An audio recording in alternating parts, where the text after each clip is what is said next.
one side of me which is dark and unpolished. There really could be two of us shooting this video, and the other side which is all refined. And to create that highest version of ourselves, it's very, very important to understand who we are today. The fight to become the real you.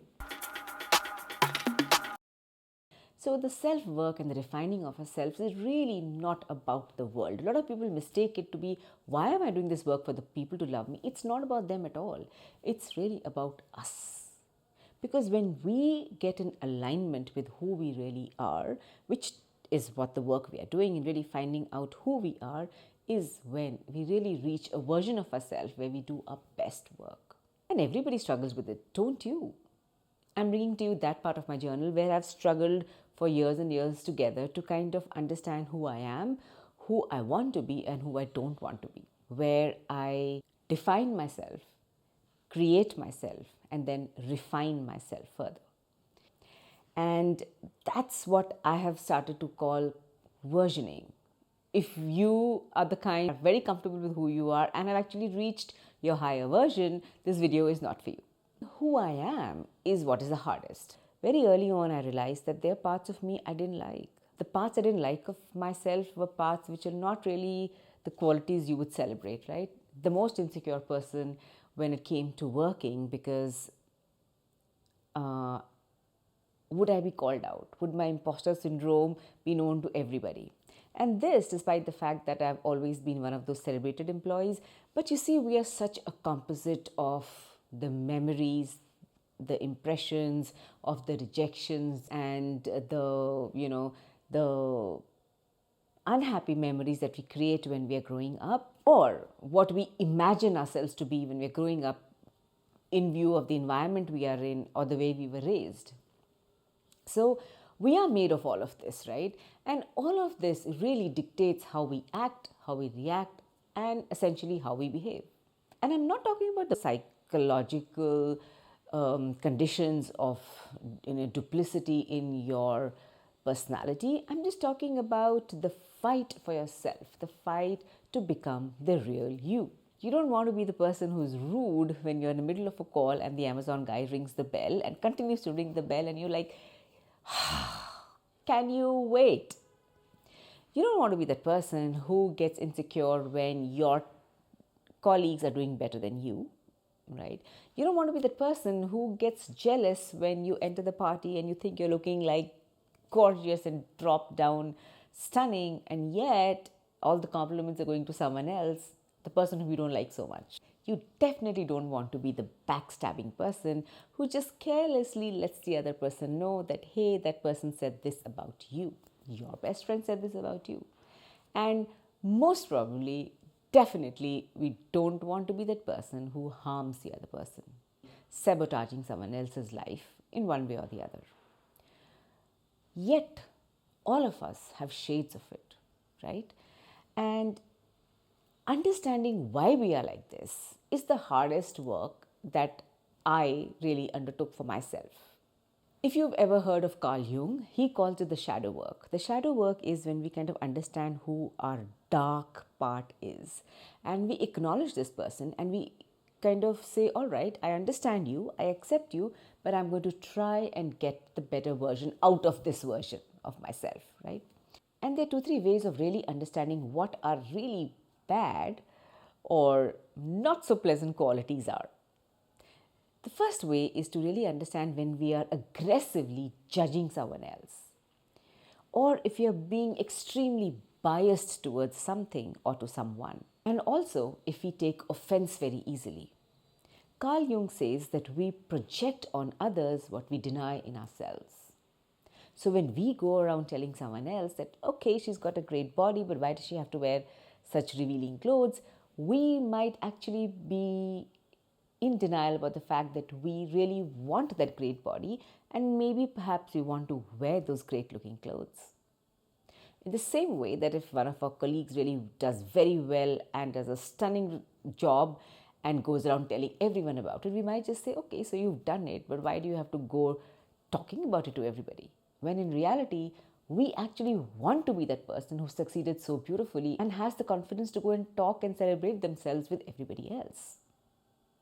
So the next time when you are judging, too aggressively, when you're being too biased, or if you take offense very easily, take a step back and start writing why you felt that and how would you really like to feel. It'll really help if you're being really honest because at this time it's just you, the pen, and the paper. So just be honest. That's going to really help you crystallize things really well. There are lots of videos on shadow work, you can catch it anywhere. Another way of doing it is to really understand when we call out other people very, very strongly. For example, if you have a colleague and that you go at that colleague and say you are so distracted in this project, you're not getting your full self in, and because of you the project is suffering, you might want to take a step back and really understand that why are you coming out so strongly? What is so wrong at sometimes being distracted? Are you really telling them, or are you really trying to suppress your guilt of being distracted? You see, it takes really raw honesty. It takes a lot of courage to do this work. And the hope is that the more you come and struggle at these kind of things, the better, more refined we are able to get. Ultimate goal is what? The ultimate goal is to be at peace with yourself and bring the best, highest version, because it's only when we're operating at the real higher version that we do our best work.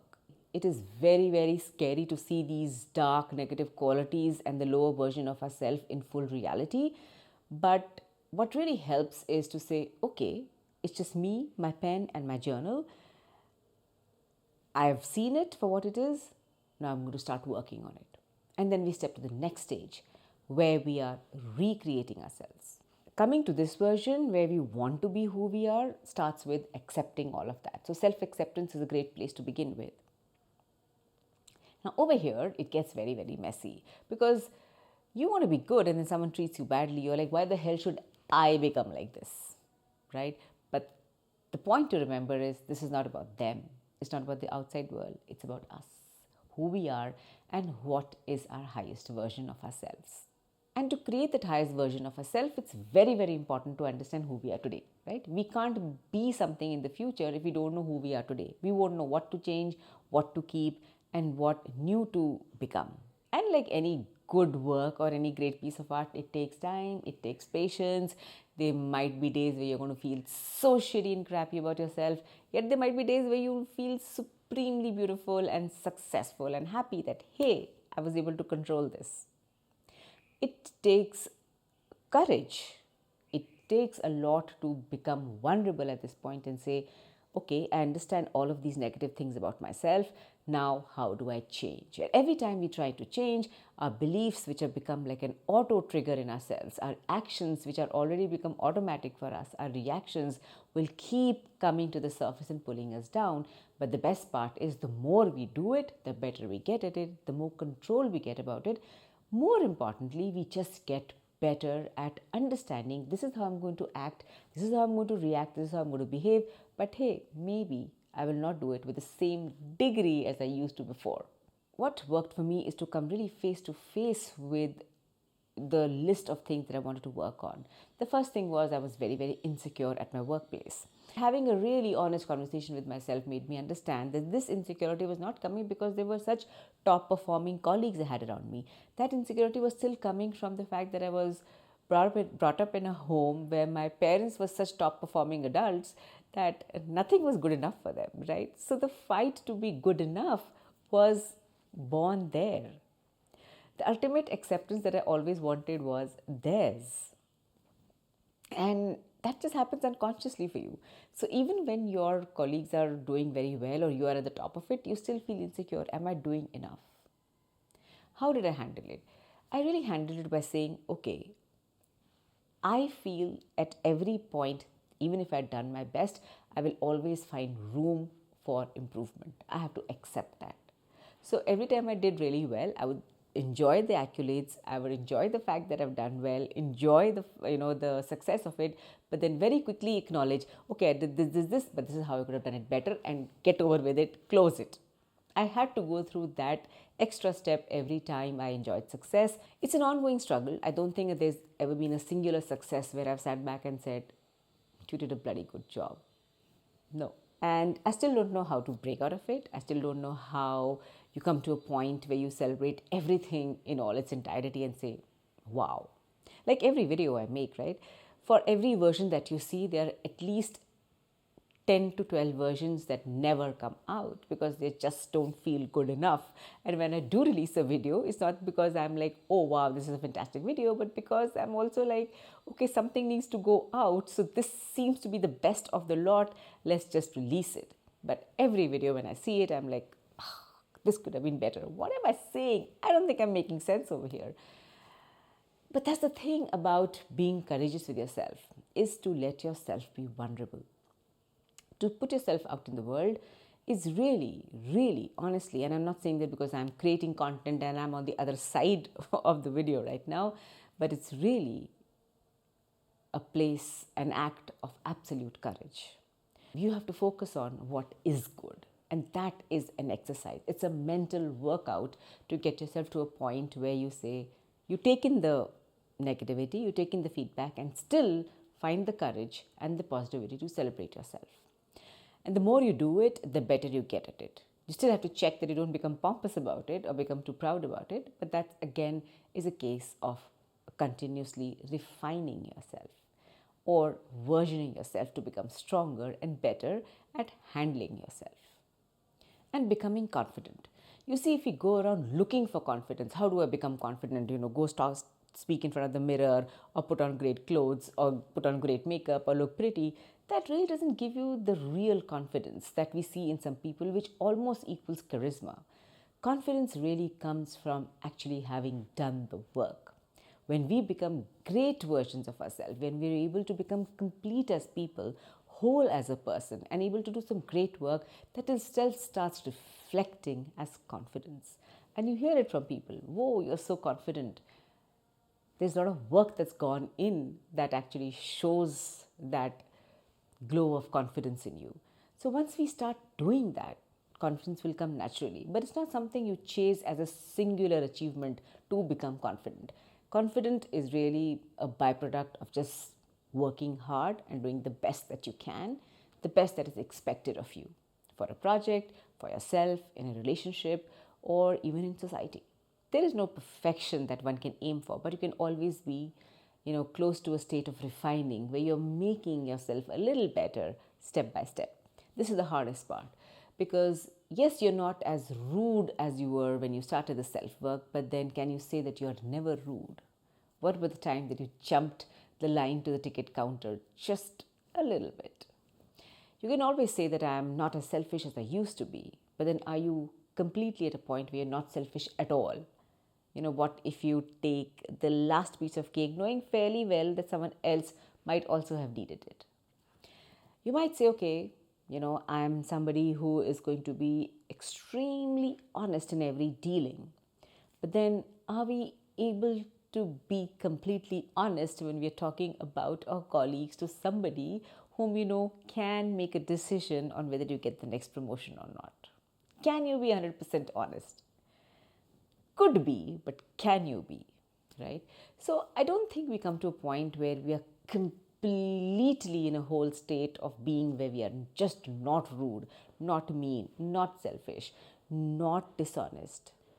I don't think so. Just like I don't think there are absolutes there. This other day I was having a conversation with somebody and said, you know what, I could never kill. And then I asked her, I said, what if you were trying to fight for your child or for the one you love? Would you not kill? There are no absolutes, I feel. All of us, when pushed to a certain corner or to a certain state, can be anything, really. The point of defining yourself is to lower the degrees a little bit, not be as selfish, not be as rude, not be as dishonest, not be as mean, not be as insecure, not be as harming to yourself as you possibly were when we started the work, the self work. But and also, even if we do achieve the absolutes, there is no single rose that 100% of people will like. There is no single cake, there is no single dress, there is no single home, there's no single place, there is nothing that 100% of the population, 100% of people will like it. there will always be some who won't. So, the self work and the refining of ourselves is really not about the world. A lot of people mistake it to be, why am I doing this work for the people to love me? It's not about them at all. It's really about us. Because when we get in alignment with who we really are, which is what the work we are doing, and really finding out who we are, is when we really reach a version of ourselves where we do our best work. I am always somebody who is known to be great at communicating. I'm also somebody who is very good at advising people. I have always been called mother, the bigger sister, or people would always reach out to me for help. What should we do, and all that stuff. These are things that happened all through my life, despite the fact that I was the one who was struggling the most coming to terms with myself. And I've been told to help people. In fact, I went ahead and did a group therapy course. I actually studied for 2 years in understanding how do you counsel families, because I feel if we're able to solve the family unit, then we're able to actually control a lot of the trauma. And I did that course and all of that stuff, but I was still not the one to come out and make a video about it. I never had the courage to do it till finally I did. And if I go back and see the work that I've done initially, I think it's quite cringy. And I'm sure 2 years later I'm going to find this cringy too. The point is that I'm still putting in the work. And from that work and from that hard work, there's confidence coming in, there is more definition coming to what I want to do, and there's definitely refinement. In the end of the day, it's me going to bed very happy that I'm able to share a story and able to share a thought from my life journal and maybe affect one person, just one person. The whole fight is to get to that one person and hopefully make an impact there. For more, comment section.